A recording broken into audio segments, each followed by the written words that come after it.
ಪಡುತ್ತಿರುವ ಕಷ್ಟಕ್ಕೆ ಒಳ್ಳೆ ದಿನ ಬಂದೇ ಬರುತ್ತೆ. ಜೀವನದಲ್ಲಿ ಸಮಸ್ಯೆ ಇರಬೇಕು ನಿಜ, ಆದರೆ ಸಮಸ್ಯೆನೇ ಜೀವನ ಆಗಬಾರ್ದು. ಬೆಲೆ ಇಲ್ಲದ ಮಾತುಗಳನ್ನಾಡಿ ನಿನ್ನ ಬೆಲೆಯನ್ನು ಕಳೆದುಕೊಳ್ಳುವ ಬದಲು ಮಾತು ಬಂದರೂ ಮೂಕನಂತಿರುವುದೇ ಒಳ್ಳೆಯದು. ಸುಂದರ ಶರೀರದೊಳಗಿನ ಕೆಟ್ಟ ಮನಸ್ಸು ಬಂಗಾರದ ಪಾತ್ರೆಯಲ್ಲಿರುವ ಹಳಸಿದ ಅನ್ನವಿದ್ದಂತೆ. ಪುಸ್ತಕವನ್ನ ಓದಿ ಜ್ಞಾನ ಸಂಪಾದಿಸ್ಕೊ, ಆದರೆ ಮನುಷ್ಯರನ್ನ ಓದುವುದನ್ನ ಮಾತ್ರ ಮರಿಬೇಡ. ಇವತ್ತಿನ ಕಾಲದಲ್ಲಿ ಜ್ಞಾನಕ್ಕಿಂತ ಲೋಕಜ್ಞಾನ ತುಂಬಾ ಮುಖ್ಯ.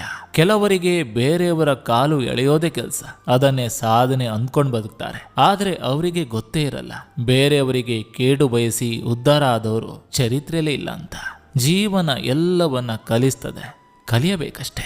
ಇದು ಮೋಸದ ಜಗತ್ತು. ಯಾರನ್ನಾದ್ರೂ ನಂಬುವ ಮುಂಚೆ 100 ಬಾರಿ ಯೋಚಿಸು. ಯಾಕಂದ್ರೆ ಇಲ್ಲಿ ಮುಖಕ್ಕಿಂತ ಮುಖವಾಡಗಳೇ ಜಾಸ್ತಿ.